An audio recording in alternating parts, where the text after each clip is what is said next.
Thank you, Mr. Speaker. To speak on the bill, please. Proceed. Thank you. Our colleague, the gentleman from Boone, was just incredibly eloquent, and I want to second everything that he said.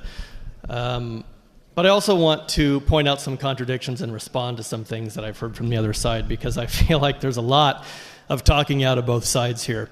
Now, both the gentleman from the Keathley District and the bill sponsor from McDonald have made an argument about compactness. This map is more compact. Why? Because maybe it splits fewer counties. There's much more to compactness than that. And the gentleman from McDonald, I believe, or it might have been the gentleman from the Keathley District, said, well, if you put both maps in front of someone and they looked at it, they would say that this map that we're voting on is more compact. And I can't help but wonder if we're looking at the same map. Because if you put that map in front of someone, they might look at it and say, oh, wait, why is there a teeny tiny little sliver of downtown Kansas City that then rolls all the way 200 miles down to Webster County? Why is eastern Kansas City in a district with Osage County 200 miles away? Why is my district in urban southern Clay County in a district with Clark County on the Illinois-Iowa border 200 miles away? They would look at that map and say, this map is supposed to be compact. Why do all of these districts stretch hundreds and hundreds of miles when there's a community of interest in Kansas City that could be represented by one congressman? And that's why I think it's so interesting that the bill sponsor talked about communities of interest as if downtown Kansas City and Webster County is a community of interest.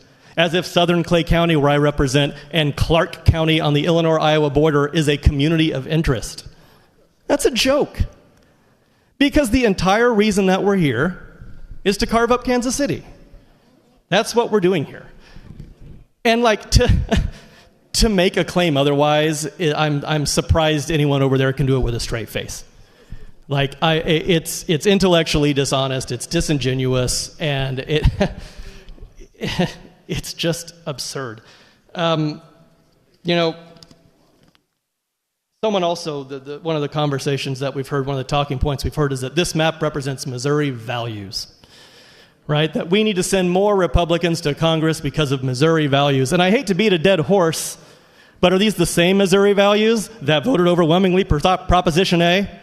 The same Missouri values that voted for Amendment 3? The same Missouri values that expanded Medicaid and rolled back right to work? Those values? Because those values are not in line with the Republican Party. So what values are we talking about? The value of power? Maybe. Not the value of fair representation. Not the value of fair maps. Someone mentioned earlier, about gerrymandering, and it takes place in other places, and I think it was a gentleman from the Simmons district listed off some Democratic states that he thinks might need to have Republican districts, and I think we can argue the point that gerrymandering is bad and that at various, people have used it at different times. But I also want to talk about, if we're going to sit here and talk about how Democrats have gerrymandered Illinois, which the Illinois maps are bad. I'll admit it. I'll come out and make the brave statement that Illinois is gerrymandered. But I also want to talk about Georgia, South Carolina, North Carolina, Indiana, Ohio, Oklahoma, Utah, Texas, Florida, Kentucky, and Tennessee, all states where Republicans have gerrymandered their congressional districts to dilute voting power of Democrats and people of color and people living in urban areas. The exact same thing happened in Tennessee that you're trying to do to Kansas City right now. You cracked Nashville in 3 pieces. Why? Because they couldn't stand that it had a Democratic congressman, the economic engine of the state. Utah did the exact same thing to Salt Lake City, a perfect little cut through the middle of the city to make sure that a portion was in each of their 4 congressional districts. Now that has been overturned by the courts recently, and Utah will be getting fair maps, thank God. Texas has done its own thing, eliminated half of their African-American representatives. I'm sure that's a coincidence, right, in the redistricting fight, just a coincidence. I want to talk about North Carolina, too, because that's an especially egregious case. Because just a few years ago, there was a Supreme Court decision in North Carolina that struck down a partisan gerrymander map. And North Carolina had to redraw a fair map. North Carolina is a 50-50 state. right? It is a state where 50% of people, give or take a few percentages, tend to vote for Democrats or Republicans. In 2024, they elected a Democratic governor and attorney general, and they also voted for Donald Trump.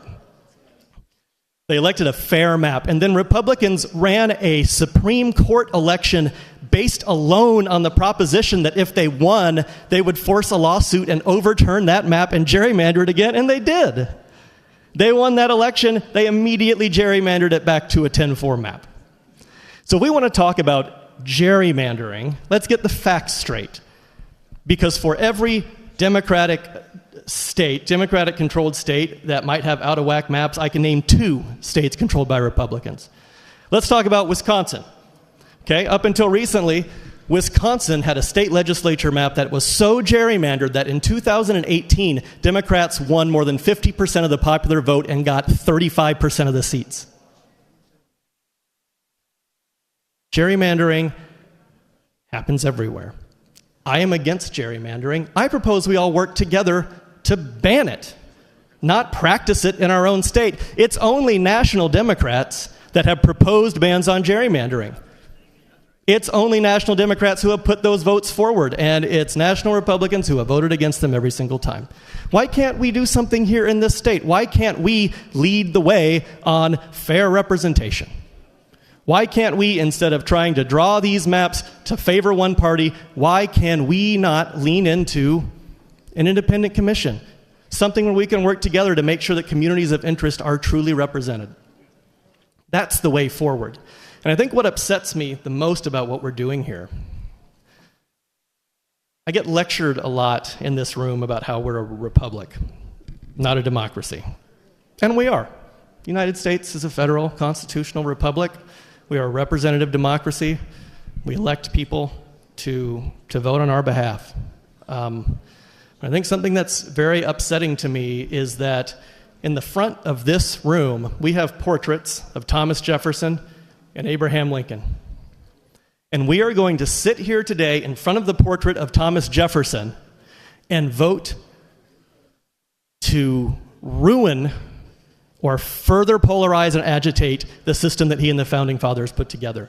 And we are going to sit in front of the portrait of Abraham Lincoln, who presided over the most divided time in our nation's history, and instead of learning from that time and moving towards reconciliation and fairness, we are going to push further in the direction of division.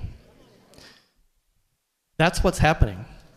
We have an opportunity. The temperature is so high in this country right now, in our government, with polarization.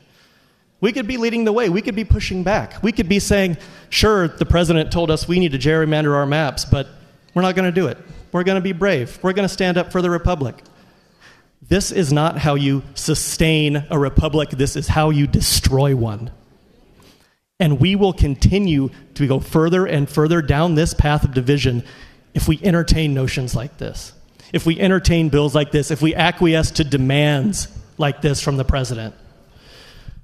Just step back for a minute and think about not only what you're doing in this state, but what you are participating in and enabling across the country. I beg you.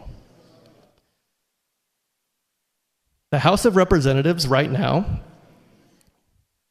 has about, it has 435 members. Approximately 40 of those seats are competitive. Think about that. Think about how healthy a republic is when you have 10% of elections that even matter. And if we continue down this path, and if all of the states do all of the gerrymandering that Donald Trump is demanding they do, that could get down to as low as 5%. 5% of elections that actually matter. That is no way to sustain a republic. And I know it's a cliche. We hear it all the time in various contexts from various people. A republic, if you can keep it. And right now, it sounds like there are a lot of folks who are not all that interested in keeping it.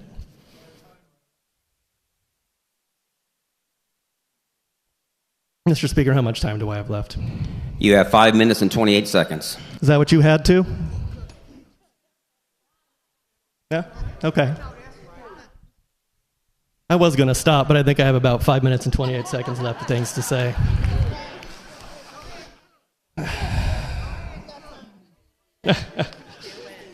You know,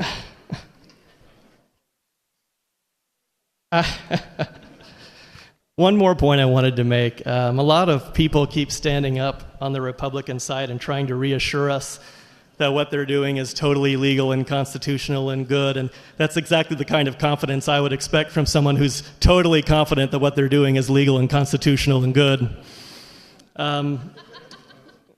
As someone once said to me, when you're explaining, you're losing. And we're hearing an awful lot of explanations from the other side today. And I don't know if they're trying to reassure us or reassure themselves that what they're doing is right. You all know what the right thing is to do, and I have a feeling that if this vote was taken in private today, it would fail. And I think a lot of people know that. And so I suppose the question is, to the point that the gentleman from the Smith District made, is who has the courage to vote the way that they know is right, who has the courage to vote their convictions, who has the courage to stand with the Republic, who has the courage to stand up and say, we are not going to participate in this, that we're better than that. And then let's come back next session and let's have a conversation about what fair representation actually looks like, away from all of the partisan pressure, away from the cameras. We owe that to Missouri. We owe it to the country. We owe it to the Republic. You owe it to your constituents. So I hope you think about it. I hope you vote with your heart. And I thank you for your time. Thank you, Mr. Speaker. Further discussion on the bill?